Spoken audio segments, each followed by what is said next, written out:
Selamat datang di video tutorial Siswa Niro. Kali ini saya akan menjelaskan tipografi bagian ketiga teman-teman. Di bagian 1, bagian kedua saya sudah menjelaskan yang namanya serif, sans serif, slab serif, script, dan dekoratif. Nah teman-teman, sebelum saya menjelaskan secara detail kira-kira di bagian ketiga ini saya menjelaskan apa, teman-teman jangan lupa like, subscribe, dan aktifkan loncengnya supaya teman-teman bisa mendapatkan video terbaru dari saya setiap minggunya. Dan jangan lupa di-share ke teman yang lain supaya ilmunya bermanfaat bagi orang banyak. Oke teman-teman, kalau begitu kita langsung simak videonya ya mengenai tipografi bagian ketiga. Oke teman-teman, kali ini saya akan menjelaskan tipografi bagian ketiga. Kira-kira apa saja yang akan saya jelaskan? Nah teman-teman silakan simak dari awal sampai akhir videonya, jangan di skip. Saya berharap materi yang bermanfaat buat teman-teman. Oke, jadi kita sudah memahami yang namanya serif, sans serif, slab serif, script, dan dekoratif di bagian pertama, di bagian kedua, di tipografi yang sudah saya jelaskan. Oke, nah kita akan menjelaskan mengenai masuk ke bagian tracking, kerning, leading, dan hierarki. Kurang lebih seperti itu ya. Nah sebelum saya memahami kerning, tracking, dan leading, dan hierarki, teman-teman harus memahami ada beberapa poin yang harus kalian perhatikan ketika menggunakan font. Oke, setiap jenis font atau huruf mempunyai karakter dan sifat yang berbeda-beda ya teman-teman. Jadi tentunya teman-teman harus memahami itu. Terus kemudian tentukan pesan yang ingin disampaikan, lalu pilih font yang cocok. Nah, jadi kenapa demikian? Iya benar, karena ketika kita ingin membuat misalkan kartu Valentine atau misalkan kartu Lebaran, Natal, Tahun Baru dan sebagainya, atau pernikahan, teman-teman harus disesuaikan kira-kira fontnya seperti apa, itu maksudnya teman-teman. Oke, gambarnya seperti ini. Kalau teman-teman ingin menyampaikan sesuatu berupa teks menggunakan kata-kata, ya teman-teman harus disesuaikan kira-kira pesannya seperti apa, fontnya seperti apa, supaya nanti tidak menjadi beda sudut pandang atau beda persepsi, kurang lebih seperti itu. Oke, saya geser lagi. Bila ingin mengkombinasikan beberapa font, usahakan jangan memakai terlalu banyak font yang berbeda. Ya, sedikit lebih baik, kurang lebih. Ya, saran saya sih 2 atau 3 font kurang lebih. Tapi terkadang saya pernah lihat di dalam satu layout itu ada 5, bahkan 6 font. Waduh, makin pusing. Kalau saya tanya, jawabannya mereka membela diri. Wah, biar keren, Pak. Nah, keren nggak begitu, gitu kan. Keren nggak begitu. Jadi teman-teman, pastikan ketika kita ingin mendesain, kita harus melihat kenyamanan dan kerapihan. Kurang lebih seperti itu. Oke, saya geser ke bawah. Contohnya seperti ini, 2 font saja di dalam satu layout. Ini sederhana aja ya, itu saya tidak menggunakan desain poster dan sebagainya, tapi hal kecil aja seperti ini, hanya teks doang, teman-teman. Nah, dengan seperti ini, teman-teman akan lebih nyaman lihat. Memang kalau orang yang nggak mengerti desain, itu hal biasa. Cuek aja nggak apa-apa, yang penting bisa dibaca. Tapi ketika kita sudah mengerti desain, teman-teman akan melihat, ini kayaknya ada yang aneh, ada yang kurang cocok, dan sebagainya. Kurang lebih seperti itu. Oke, intinya di awal memang menggunakan 2 atau 3 font saja. Tapi kalau ketika kita sudah menjadi desainer, biasanya melihat begini meskipun sudah menggunakan 2 atau 3 font, tapi masih belum rapi teman-teman. Nah, supaya rapi bagaimana? Nah, dirubahlah seperti ini. Judulnya agak lebih tebal, terus kemudian di subjudulnya juga agak miring, sama-sama miring. Terus kontennya agak lebih berbeda, kurang lebih seperti itu. Jadi besar dari kecilnya font itu adalah penentuan di mana kita akan memulai membaca, kurang lebih seperti itu.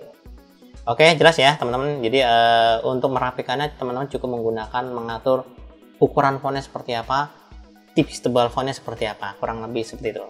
Memang ini membutuhkan proses berlahan-lahan, kurang lebih seperti itu. Saya ulangi, kalau judul menggunakan serif, kalau konten menggunakan sans serif. Kalau belum masih bingung maksudnya sans serif dan serif, teman-teman harus baca di video bagian pertama tipografi ya. Oke, saya geser ke bawah lagi. Jadi teman-teman ketika kita ingin menggabungkan beberapa font, teman-teman nggak usah takut, nggak usah ragu. Lakukan saja, nggak apa, minimal 2 font. Misalkan sans serif dengan serif, terus tulisan tebal dengan tulisan tipis, tulisan dekoratif dengan font sederhana atau font script, itu silakan teman-teman. Intinya di dalam satu layout itu 2 atau 3. Lebih baik 2 saja, nah, kurang lebih ya. 3 tuh udah kebanyakan, kurang lebih ya. Tapi cukup udah 3 ya. Oke, saya geser ke bawah lagi. Memang di awal memahami tipografi memang sedikit sulit. Namun berjalannya waktu, sering latihan, lama-lama kita terbiasa, kurang lebih ya. Jadi dengan terbiasa kita melihat karya orang lain, terus kemudian kita akan mengumpulkan bahan-bahan kira-kira yang tulisan modern bagaimana, tulisan klasik bagaimana, tulisan yang untuk desain kayak misalkan saya kepengen membuat logo itu bagaimana, itu nanti lama-lama teman-teman tahu, oh iya kira-kira tempatnya baiknya seperti ini. Oke, kalau teman-teman ingin tahu kira-kira desain font untuk logo tuh bagaimana, teman-teman harus lihat di tipografi bagian kedua ya, itu slab serif dan dekoratif. Teman-teman harus lihat dan lihat videonya, kurang lebih seperti itu. Oke teman-teman, jadi pastikan ketika kita ingin memahami tipografi, banyakkan referensi atau inspirasi supaya teman-teman bisa terbiasa dengan lihat bentuk-bentuk yang baru, hal-hal baru, dan selalu update menurut informasi di tipografi, kurang lebih seperti itu. Oke, yang berikutnya kita masuk ke dalam hierarki. Hierarki itu apa? Tadi sudah saya jelaskan, tapi saya tidak menyebutkan hierarki. Hierarki itu sendiri adalah di mana kita memandu mata dalam membaca desain. Jadi kita sebagai desainer, kita harus berpikir kira-kira teks yang mana yang mau dibaca duluan, terus nanti selanjutnya apa, kurang lebih seperti itu.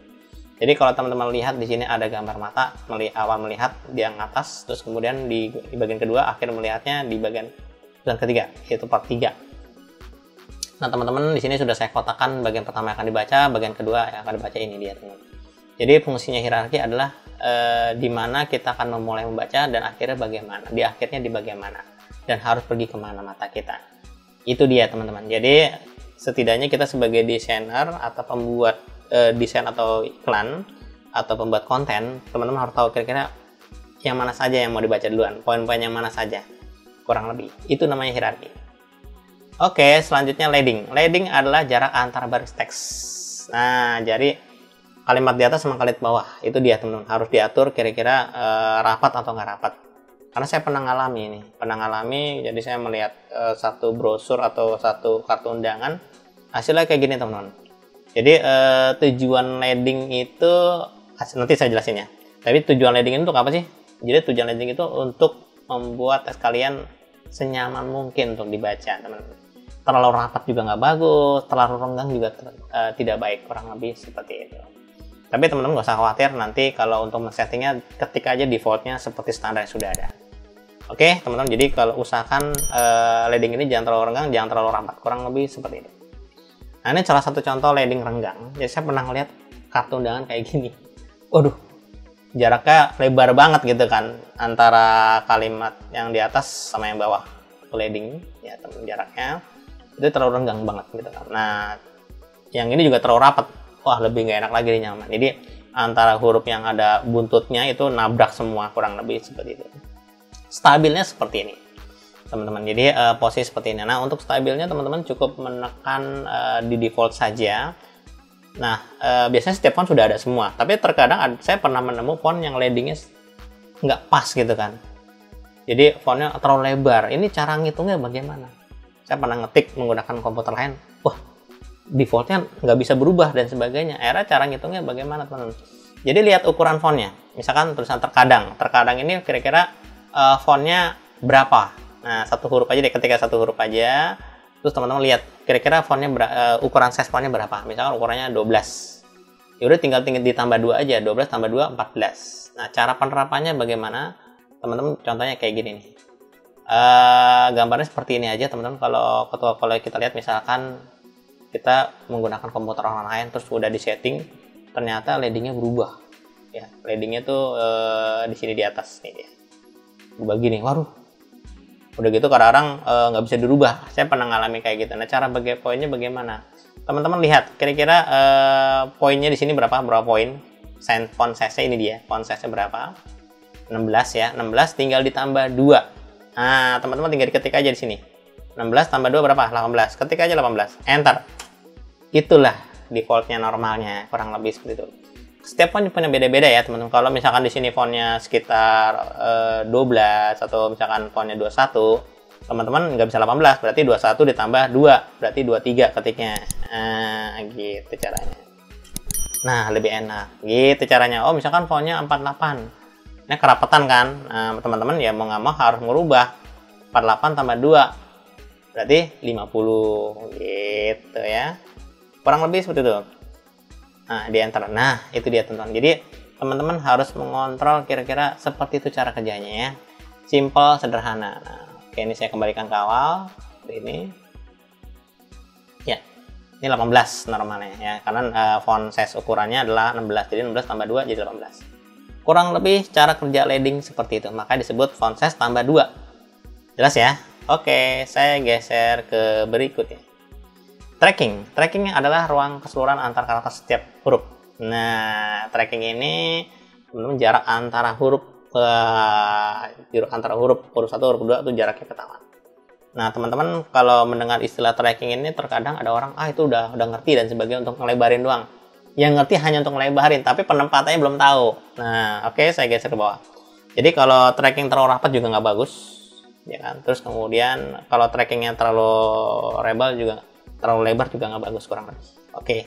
Nah, kira-kira kapan saatnya menggunakan renggang, kapan saat menggunakan tracking rapat, ya gitu ya.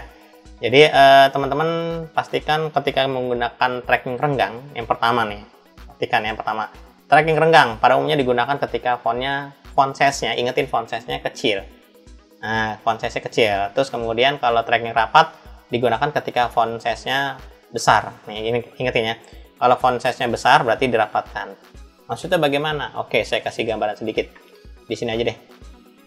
Oke, ini font size-nya besar, terus saya duplikat font size kecil ya teman-teman.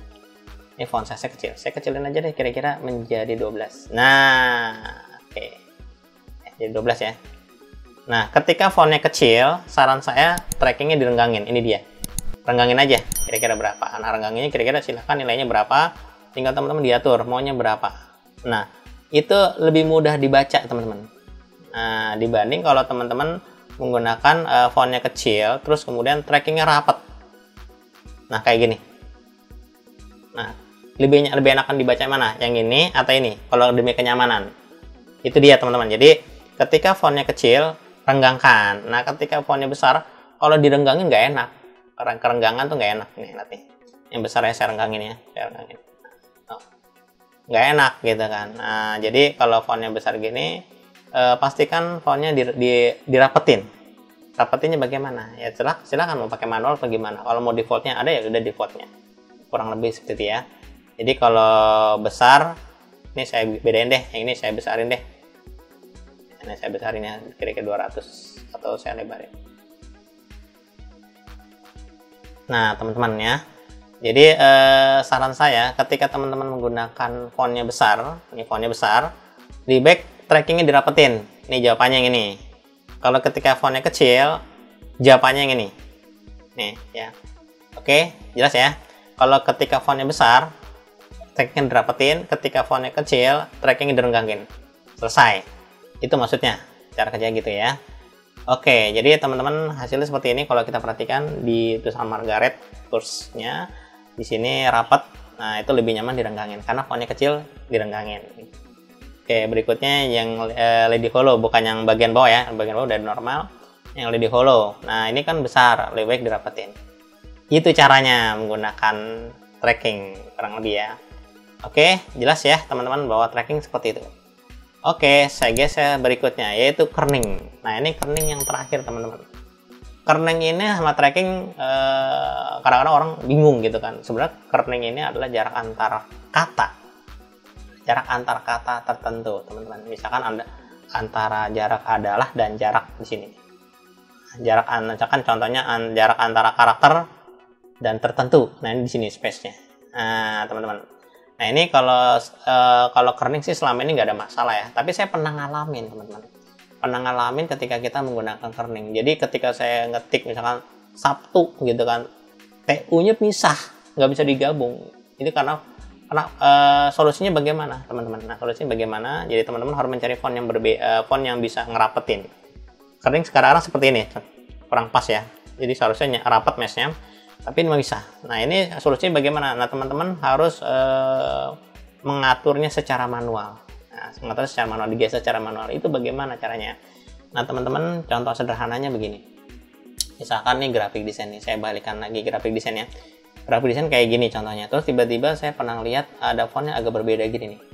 Nah, jauh gitu kan, jauh banget. Ini gimana nih gitu kan, saya pernah ngalami ini nggak bisa dirapet-rapetin karena udah saya defaultin gitu, nggak bisa gitu kan, udah saya atur spasi nggak bisa. Nah teman-teman, solusinya adalah tergantung setiap software ya, baik Inkscape, baik menggunakan Illustrator atau menggunakan CorelDRAW atau Freehand, teman-teman harus meredesain ulang. Meredesain bagaimana? Jadi teman-teman harus diklik dulu ukurannya. Kalau di sini saya menggunakan create outline dulu, saya pisahkan dia menjadi objek, lalu saya coba untuk di ungroup, lalu teman-teman menggeser secara manual. Itu solusinya. Jadi nggak digeser aja. Nah, kurang lebih seperti itu. Dan teman-teman harus lihat kira-kira pas apa enggak, nyaman atau enggak. Itu dia. Jadi kita sebagai desainer harus melihat kenyamanan juga. Kurang lebih seperti itu. Oke, teman-teman. Kira-kira itu saja yang saya bisa sampaikan mengenai tracking, leading, kerning, dan hierarki, kira-kira supaya bisa rapi dan nyaman dilihat bagaimana. Saya berharap materi bermanfaat dan berguna. Jangan lupa teman-teman like, subscribe, dan aktifkan loncengnya supaya teman-teman bisa mendapatkan video terbaru dari saya setiap minggunya. Kalau memang materi ini bermanfaat, silahkan di-share ke teman lain supaya kita bisa membagi berkat bersama. Oke teman-teman, kalau begitu kita akan ketemu lagi di sesi berikutnya mengenai konsep-konsep desain baik animasi maupun grafik desain. Sekian dan terima kasih.